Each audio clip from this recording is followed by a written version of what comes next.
And that kind of leads me to the real request on why I'm here, because some of the things that I've just been witnessing and experiencing within myself is like when I came forth to this planet, this beautiful playground, and I had an abundance of zest for life and enthusiasm, like beyond that I'm capable of, for now, been able to really express. And I had that, and I know from doing this social conditioning with my parents, they couldn't quite keep up with me. I was sharing a story earlier, like we went to the lake for the first time. I was like 4 years old, and all I heard about going to the lake, we there yet, we there yet, we there yet, we there yet, we there yet, you know. And then my father would be wailing his hand in the back, and whatever, But when we finally got there, the doors open. He's taking out the grill, he's doing all these kinds of things, and off I was, right off the pier and into the water. And he had to come right in after me, and it was explained to me. The only thing I remembered about it was his wallet was hanging on a clothesline. But from that point on, enthusiasm not good. They can't cope with it, so I would squelch my enthusiasm for the benefit of others. And I'm at the threshold on so many different topics in my life. There are a lot of reasons that a lot of people squelch their enthusiasm for life.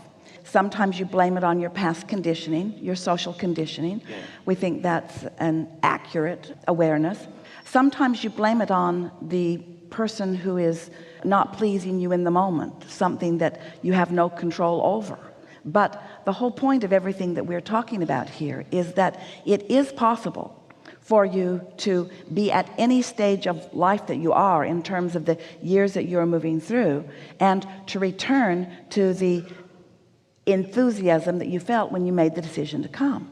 So let's talk about what those basic things are. When you are younger, not always, but usually, you feel less limitation. Now it depends upon the conditioning of those who are around you, but you do have a sense of invincibility. Now your parents, and rightly so, they want you to be safe in the world. They don't want you to go jumping off the pier before you know how to swim. They don't want you to play in the traffic or jump off cliffs. They want to orient you a little bit, but they get carried away because the guardedness that they have experienced has conditioned them. So let's talk about how that happens to any of you. So you're moving through your life experience. Let's say that you are a youngster and you behave in a way that someone who is prone to worry worries about you. And so they project to you their worry far more than they project to you their behavior that is stopping you from doing something.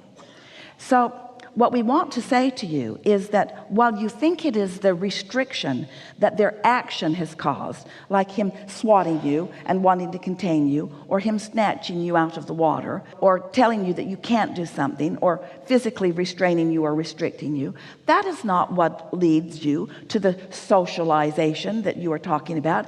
It's the vibrations that are passing through the airwaves and your receptivity to them. It's your attention to the behavior of others. It's your receiving of the vibrational impulses that they are offering. And it does not have to be. And the reason that we're pointing it out in that way is because that social conditioning, yes, it was happening when you were 2 and 3 and 4 and 5 and 6, but it's still happening today. You have to stop saying, I was socially conditioned, or I was affected by guarded thoughts, and begin saying, they are around me right now. And it's important for me to be aware when I am allowing them to continue to be the factor of resistance that is keeping me out of the receptive mode. Stop talking about this as something that was happening to you. That doesn't mean anything. What happened, happened. And furthermore, it filled your vortex full of wonderful things. And so you are far better off no matter what happened to you as you were moving through time to where you are now, because every bit of that has contributed to this movement of this wonderful energy that really is what you're all about now. And so never mind what social conditioning happened. What we want to talk about is what is the vibrational conditioning that is happening now. And the only way that you're going to be able to do anything about it is by caring about how you feel and moving from thoughts that feel uncomfortable. And so there is this thing about being in the world. This is an important topic because here you are in this world with others, And you're beginning to accept, because we hammer it at you so frequently, that in this world that you are sharing with others, with lots of ideas and lots of conversations and lots of things that people are wanting to do, that some of it is pleasing to you and some of it isn't. We want you to realize that as you are looking at things that please you and looking at things that are not pleasing you, that at the same time that this time-space reality is helping you to identify how you want to be in the world, there's this larger part of you who already knows how you want to be in the world. You could move so much faster through this time-space reality and to the things that are pleasing to you if you were comparing yourself less and less to what's going on around you, and you're reaching more and more to the alignment with that broader perspective. Even a subject like sexuality, for some in this room, it's a titillating conversation. People want to talk about it. They certainly want to understand it. Lots of people really want to do it. And for others, it's a subject that we could do just as well not spending so much time talking about. So even in an environment like this, there is resistance that is happening as we are spending an inordinate amount of time on a topic that is exciting in some ways and uncomfortable in others. And what we are getting at is, this is a world where everybody gets to feel what they get to feel, but along with this selfish wanting to satisfy what's important to me, there is a consideration of what's going on around as well. Well, that's where your inner being comes in. This is the thing that we would like to say to all of you. If we were to hold a survey, you've all got little buttons that you push, and we say, who wants to talk about this? Who wants to talk about this? Who wants to talk about this? There would be some subjects that a lot of people would want to talk about, and some subjects that nobody would ever want to talk about. And it would be a lot of work trying to sort all of that out. We're talking about you in this room, and we're talking about you as a collective consciousness. We want you to know that it's already been worked out in the vortex. It's already been worked out. All of the requests have been put into the vortex, and everyone, when you are not gathering together collectively and asking for harmony in any subset of humanity, all of you have created a vortex that source energy is ready, willing, and able to help you to experience fully. But it requires a willingness to step out of the crowd, a crowd who will, whether you want it or not, condition you vibrationally moment by moment by moment by moment. You just can't be in this world without picking up on the vibrational conditioning that is happening. So when we are visiting with you, Esther uses the words when she talks to friends, it's like Abraham has the room. And what she thinks she means by that, and what we mean when she says that, is that we are, as source energy components, aware of what everyone wants in terms of everything. We know what your vortex is, we know what you've put in it, and we know where you stand in relationship to it. So if we could just not try to go so deep on every subject, if we could just not try to make everything an complicated mathematical equation, if we could just accept, sort of in a general way, that things are going good and that fun is abounding, it is our promise to you that in the lightness of the thought, in the softness of the thought, in the relaxation in the thought, in the fun of the thought, in the ease of the thought, in the effortlessness of the thought, that everything that you desire and that your capacity to desire has allowed so far will be realized by you as soon as today. In other words, there does not have to be lag time between what you're asking for and what you're receiving. That's my question, because the enthusiasm is pretty far up on the emotional scale. I want to learn how I can maintain that enthusiasm so I sustain the receptive mode to a greater capacity. But what we want to point out to you is that even in the determination for enthusiasm, there's a pushing in it. Okay. There's an efforting in it.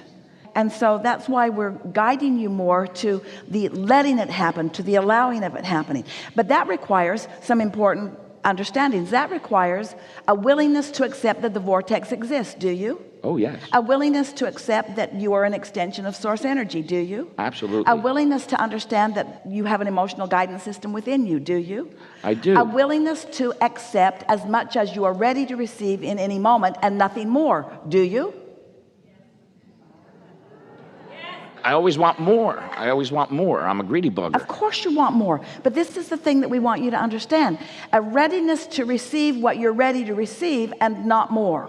Those are powerful words.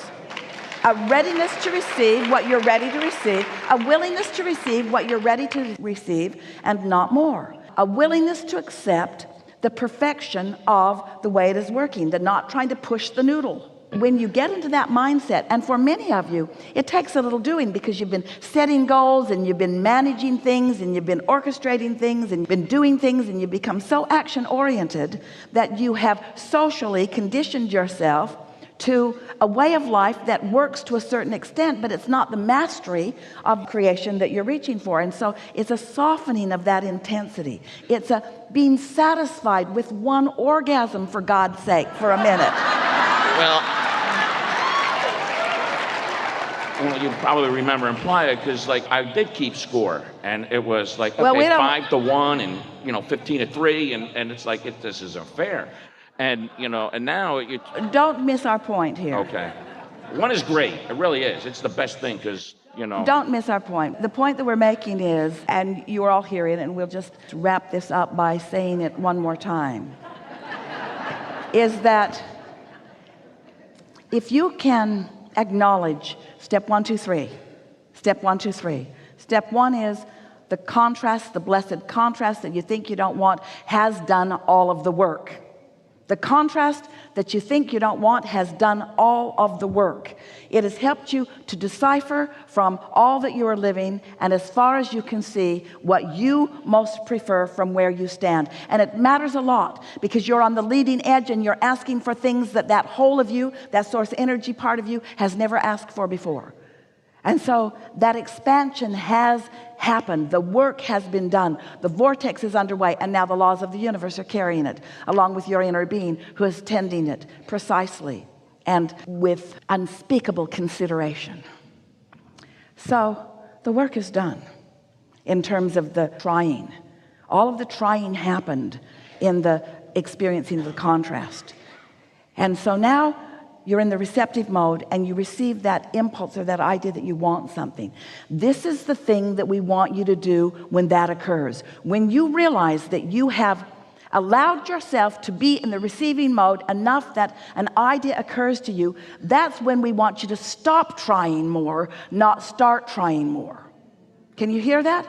Because when you start trying more, then it's how and where and when and who and how many, instead of being in that receptive mode where you are allowing the resources of this resourceful universe to yield to you, to yield to worthy you, this never unfolding path for the delight of what you worked out in step 1. Can you sort of feel that? But for most of you, at the point of that idea, that's why the story about the woman who wants the $100,000 is so important right now for you. For so many of you, you think that when the idea came to you, that's when your real work begins. So you dig in and you go after it and you cripple yourself, you close your valve, you keep yourself from being in the receiving mode, and you cause undue frustration, which is what we feel from you while you're talking about enthusiasm and passion and all of that stuff. What we feel is this frustration because you're trying too hard at a point that you don't need to try. Dodge bullets. We're not saying don't dodge bullets. We're not saying that contrast isn't something that requires some attention and action, but just trust that step 1 has done its work. And you all have done enough step 1 work to keep your vortex full of stuff to bring you 20 or 30 lifetimes of really happy, productive living. And so the trying phase of your life can be behind you, you see. And what makes you feel like you have to keep trying so hard is because you're still trying to prove something. You're still in a sort of comparative way. You're still trying to prove something, and what that something is your willingness to receive. You're trying to prove something that you don't need to prove. That's really what we're wanting to get at here. You can't fail at this life. You cannot get it wrong. You can't fail at it. You came as masters, and you never cease performing as masters. And as life helps you